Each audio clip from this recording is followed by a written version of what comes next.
So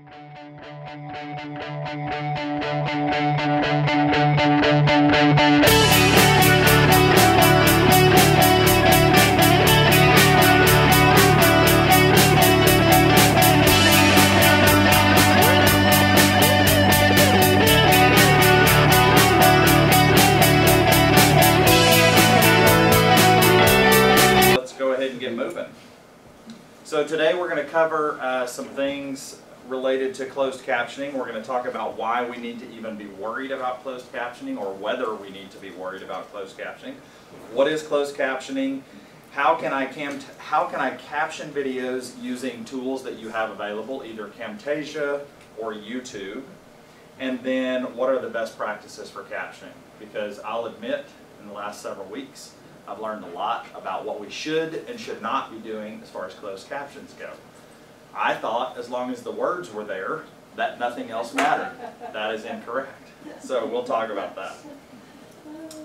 So the first thing is, let's talk about why we should even be concerned with closed captioning in the first place. We talk a lot about equal access for everyone, but we know that at a university this size, we don't have a large population of people that we need to worry about closed captioning for. So why are we worried?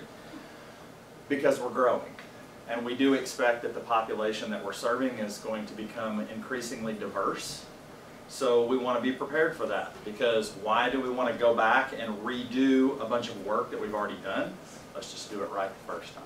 So that's where we're at, and that's why we're having this training and why we're even concerned.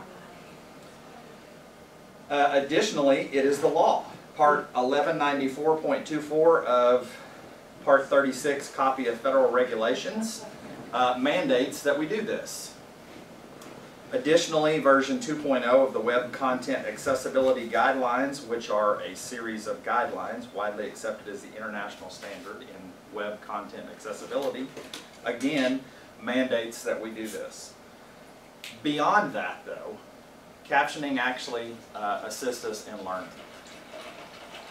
especially if you have students who have some sort of disability as far as reading goes, or if they're an English language learner. Captioning can actually help with word association, what they're hearing, what they're seeing, and what's going on the screen. It helps people learn better. So honestly, having closed captioning available is simply good pedagogy. It's good practice. So what is closed captioning?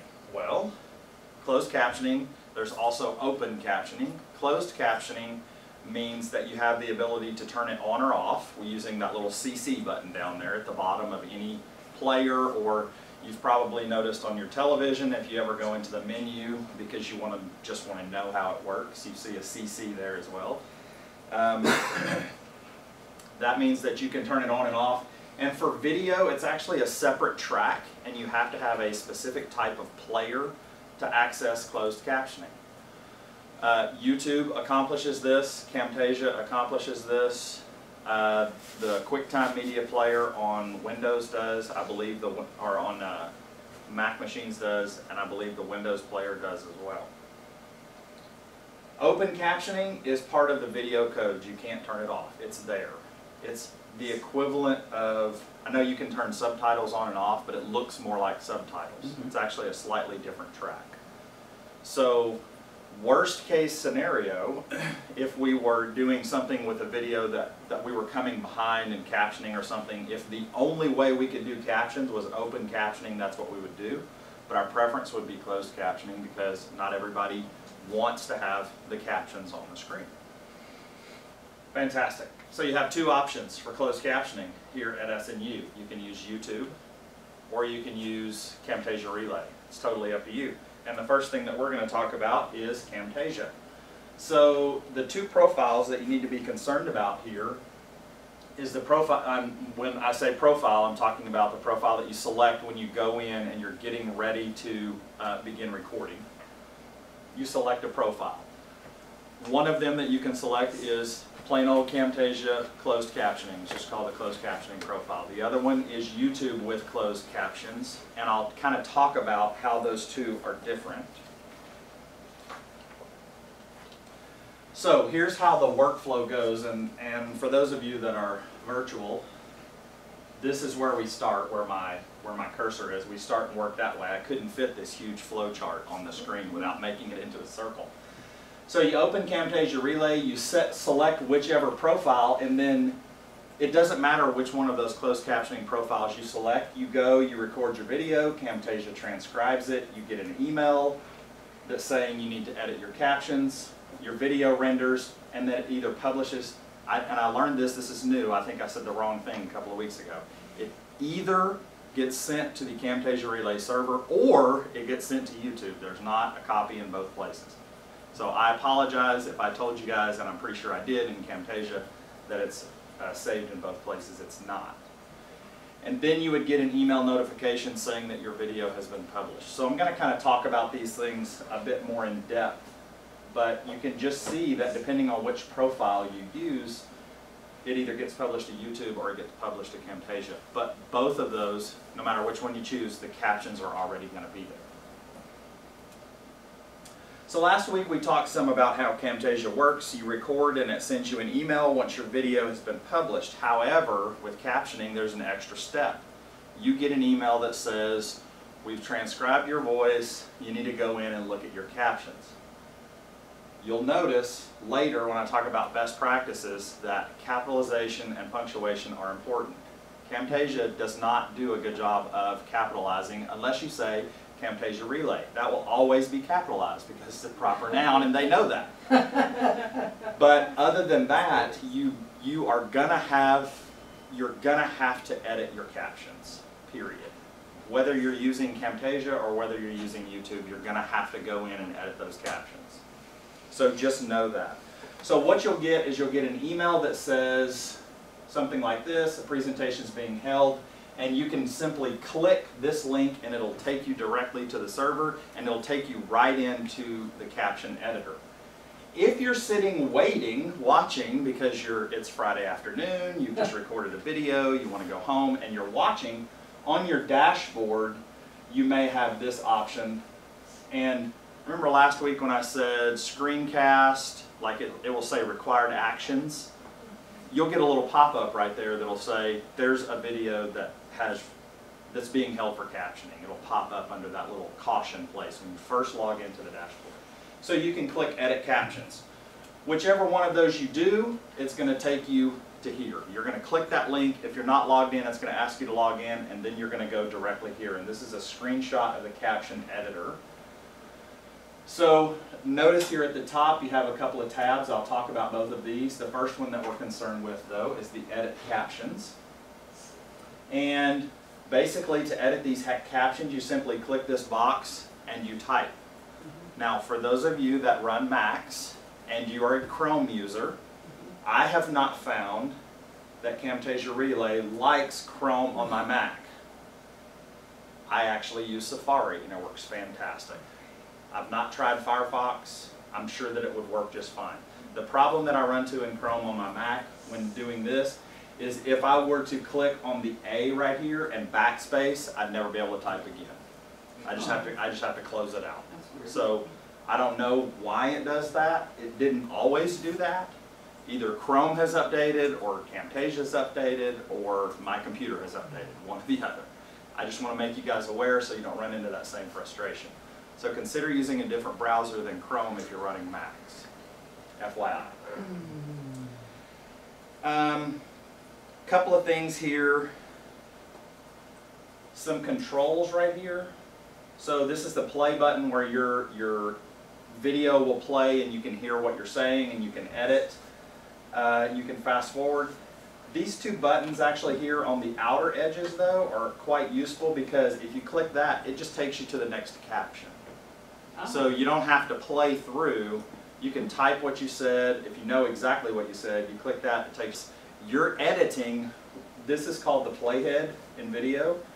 You're editing wherever this is. Wherever this is, that's the caption that you can click on. If I click over here, my playhead is going to go back to the beginning of that caption. You also have this slider that you can slide back and forth, which is kind of nice.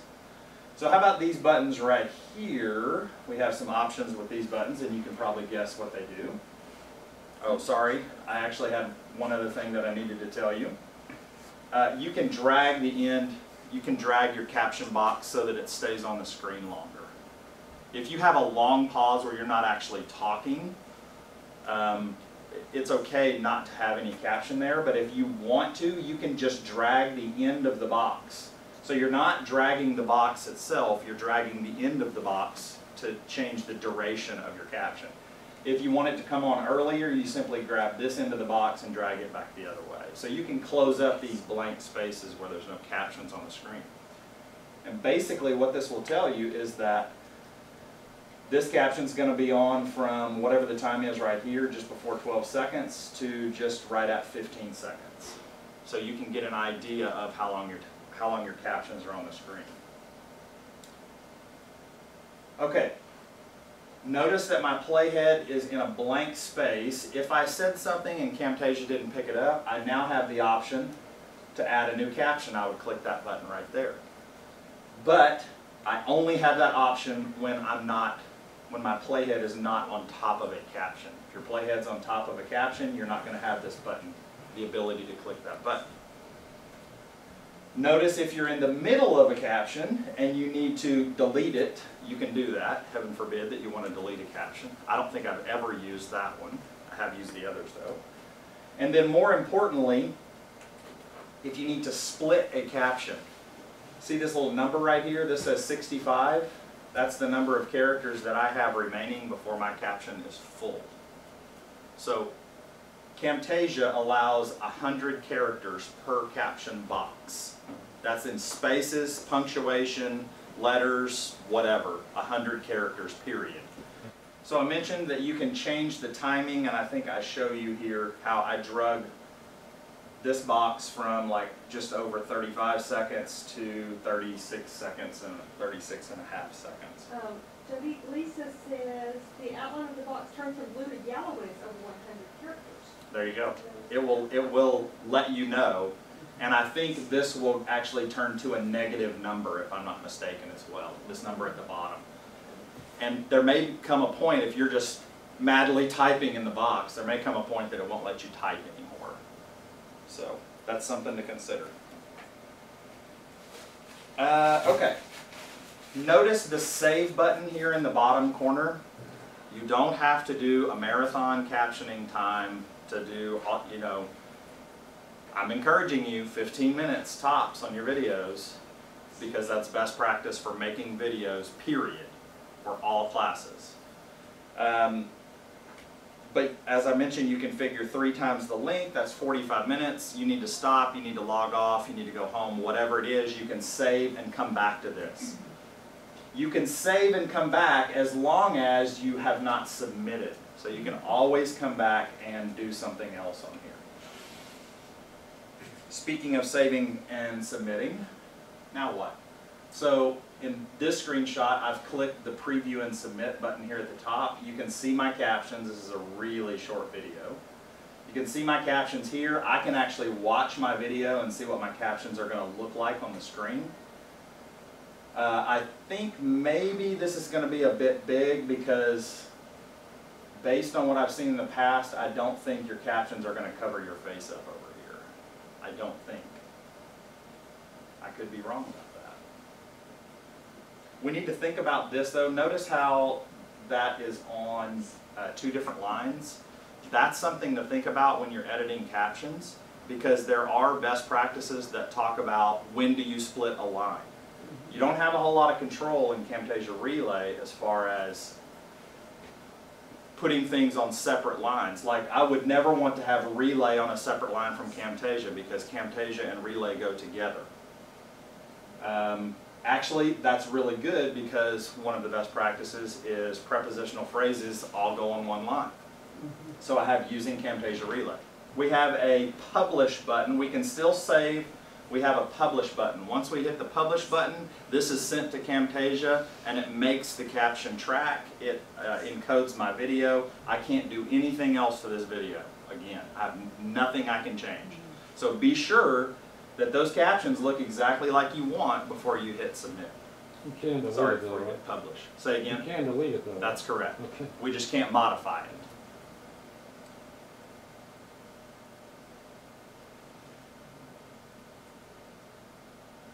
So, if you're watching this on the dashboard, you can look and you're waiting, basically you're waiting for this flash video and to go to the home.snu.edu website. And once you see a link in this box right here, then your video is done. But you know that you're going to get an email as well. And I think I had that on another slide. No, I don't have that on another slide. You're going to get an email as well telling you that it's been published. It's going to send you a link as well. So what about when you go to Camtasia to watch your video? You have the CC button here, and the CC button is pressed. It's like black highlighted around it, so my captions are up on the screen as it's playing. If I deselect that, then the captions go away. So you have on or off, you have options. What if you chose the profile about sending to YouTube? Everything up to this point is exactly the same. You edit your captions in Camtasia, everything is exactly the same, except it would send you a link to your video on YouTube. You would go to your YouTube player, and again, there are my captions, same video. Closed captions is white, so that means that my closed captions are on YouTube. And I believe that wraps up Cam. Okay, so this is what it would look like if we chose the closed captioning profile strictly on Camtasia. This is what it would look like if we selected closed captioning on YouTube.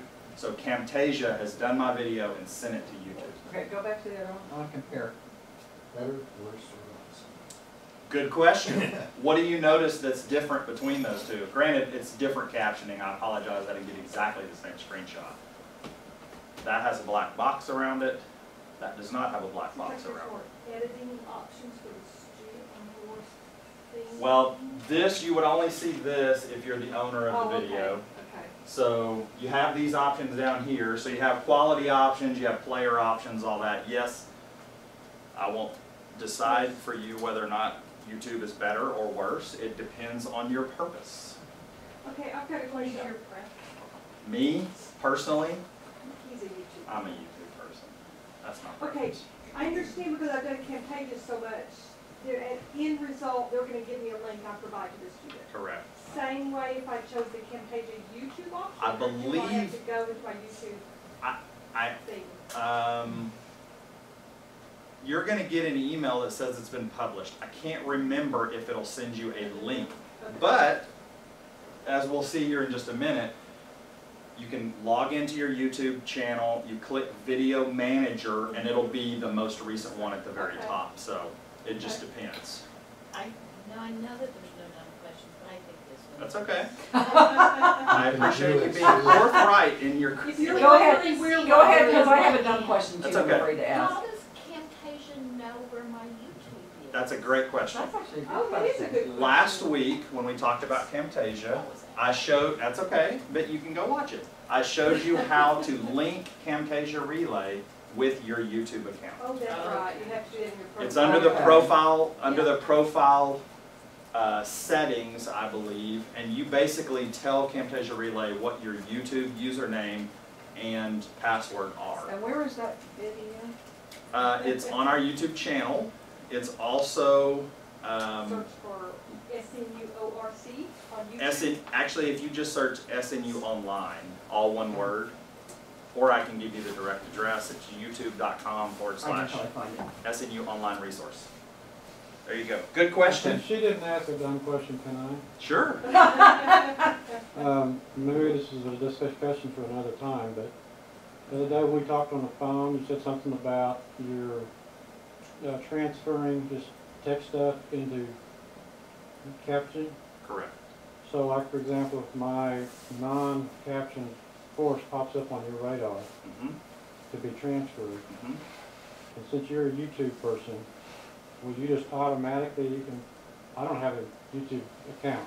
Correct. I just missed that. Are you gonna just choose for me, put it in YouTube and create an account for me? No. We And don't if I create an want it on account for you. Camtasia, I need to get that done before that pops up on the radar? You would need to close caption those yourself. That's correct. Now, Or back we up a can- minute. Wait a minute. If you do it, What will happen if you do it? Okay, we would get on the Camtasia server, we would download the video, we upload it to YouTube, and upload the transcript, and it's closed So in captioned. other words, you're just going to automatically take them to YouTube. Correct. It goes on the ORC channel, it's unlisted, and then we re-embed it in your course. So we don't want YouTube, we need to do it ourselves. Or we can talk about it and we'll work on getting those Why captions. wouldn't we want YouTube if it's just a linked code to the course? What's your- I'm just familiar with Camtasia, and I've never used YouTube in my life. But you Well, still and it- wouldn't be using Well, I don't have an account.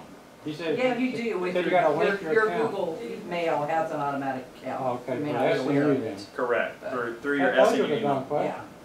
Through your SNU email account. And honestly, if we take your video and do that, you still don't have to do anything with YouTube. So what Because is it? if you ever remake that video, then you simply delete the embed code from your course and re-embed your new video. Yeah. So let me understand, if YouTube is kind of the standard in our little closed industry here. Not necessarily, but it's an option. It sounds like it almost is, if that's your preference and you're kind of the man. Okay, Then why are we even considering, why are we even using Camtasia? Why don't we just do YouTube? because You can't do screen you cap. can't, you have to have other software to do a To screencast. create it, you have to create it in something else. Because YouTube is the channel. I It thought can we just could be do it access. under our Google Mail, thought we could do it. you can get into YouTube, but it won't record what's on your screen. It'll simply record what's on your webcam. So you- Camtasia is designed to do a screencast what's Okay, on so your, you can't do what we're doing in Camtasia through the YouTube link in Google Mail. unless you have other software. There is a way to do it, but if you have other software, it's a workaround. So to make things simple, and I know you guys are sitting here going, this is the simple way. I get that. This is the simple way. Okay, so really, we're only using Camtasia as a pathway to YouTube, in your mind? No, not I mean, necessarily. you kind of No. wish that's the way it would be. Not necessarily, no. We're using YouTube to do all the video that we've already created that's not been captioned. Which would include like my class. That's correct. Future ones. For future ones, new video that's being made, you have the option to use But whatever if I you wait want. around and let you do my class, then it's gonna just end up on YouTube probably. Those videos, yes. But you know, That's the those way that channels, we'll if you're concerned have about to do privacy, that. those channels can be made private. It's not like it's out there for anybody in the world can And you access, do am I that, right? right? You Oh, make them yeah. private? When you- It's when you it's do on the conversion- ORC channel. When you do the conversion, it's private? That's correct. It's on the ORC channel. The video's unlisted. It's not searchable. Other people don't find your video. We simply use it as a place to put the video, and then it plays in your course. It's not designed to show up in a feed or anything like that at all.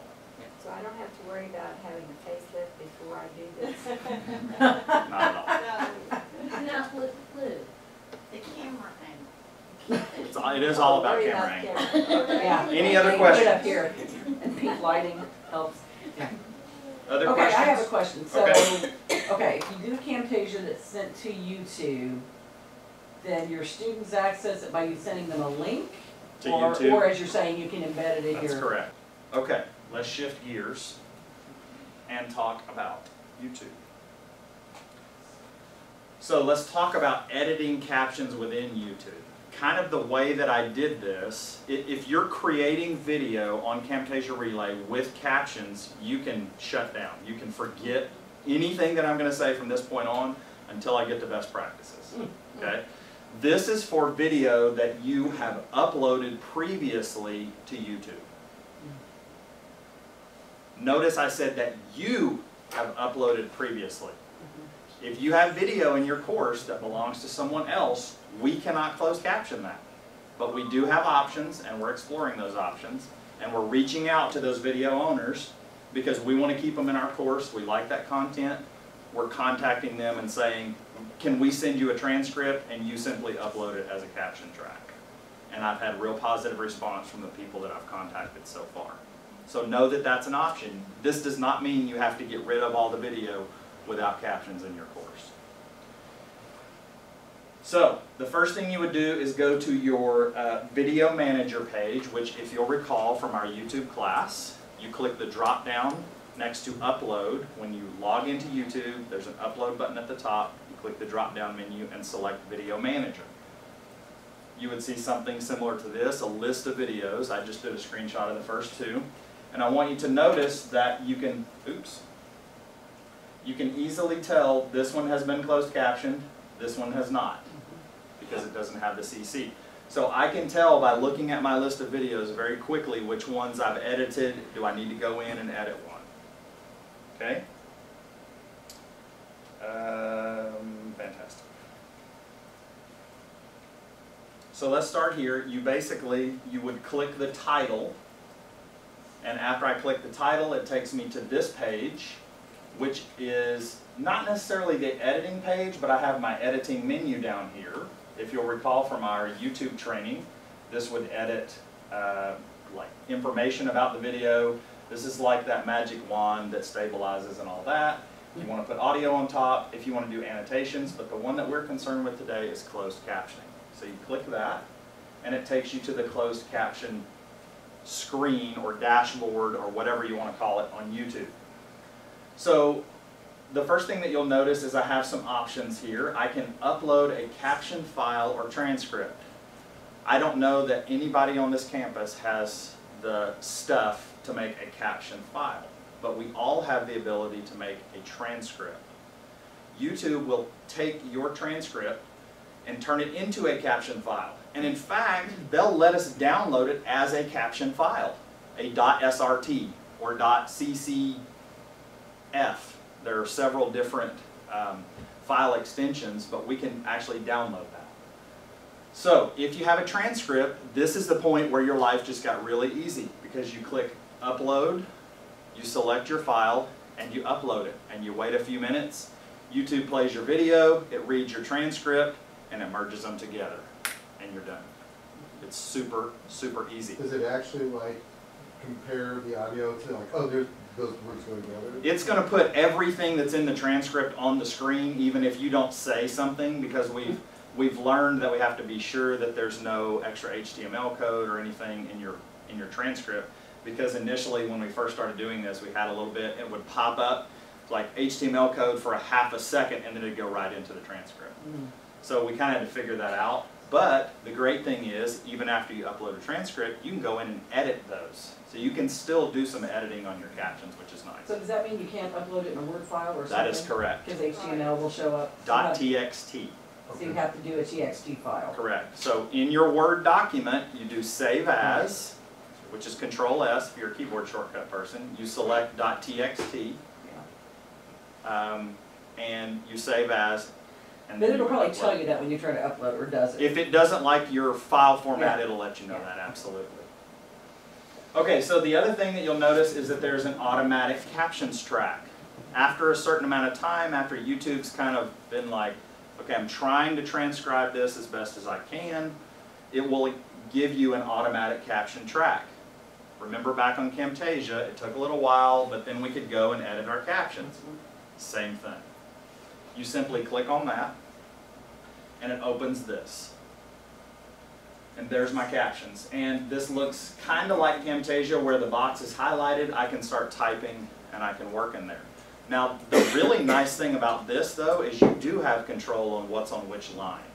So if I click here between gonna and talk and hit return, it's going to split those into two lines. So now you're beginning to see why I like YouTube a little bit. It's because I have more control over what I'm doing with my captions, for one thing. The other thing that you'll notice is I can actually give this a track name. So it would say English and then whatever track name. The track name is completely optional. You can forget I even said that. That's an optional thing. But if for some reason you wanted more than one caption track in English, notice that I said in English. You can actually transcribe this into other languages, which means that all of our, I mean, seriously, why are our other language classes not doing videos and transcribing them as part of the project, right? Into the language. From English to Spanish, from Spanish to French, or whatever the language is you're learning. Wait, I'm sorry. Back up. It will translate your... You can ask it to translate, but what I'm saying is let's make a caption file in another language. So then someone can go to and click CC and they can choose English or Spanish. Right, somebody will have had to do the translation for you ahead of time, though. Correct. Okay. That's what I'm saying. That would be part of the project. Okay. Is Yeah. Because if we're learning language, Yeah. translation's a big part of it. Fantastic. So, again, that's just a kind of a thought. Once you get these edited, you click Done. Now, if you have edited these and then you come back in, as I mentioned before, you can actually download this as a .srt file, which I'm not sure where you would put that. There's probably some video editing software if you were doing something with video. It's just an option if you ever needed it. So if you run across that, let me know. I'd be interested to know. As you're editing, notice that everything, it doesn't just change the 1 or 2 words. It actually takes what you have done and it strikes out what was there and shows you what you have put there. Sorry, I couldn't figure out how to say that. While you're watching your video and listening, it's always going to show what it did. It's always going to show the automatic captions. It's never going to show, while you're editing, it's never going to show you what you're correcting. Okay? It's only going to show you what it has in the first place, if that makes any sense at all. The other thing I'll mention is that you can disable this track. So if you're in the middle of editing, you completely disregarded best practices. You made a 2-hour video and you're editing your tracks. Disable the track until you get finished editing, then come back in and your enable button will be right there in the same place. You hit enable, and then when people go to view your video, they have the option to select this track. Okay?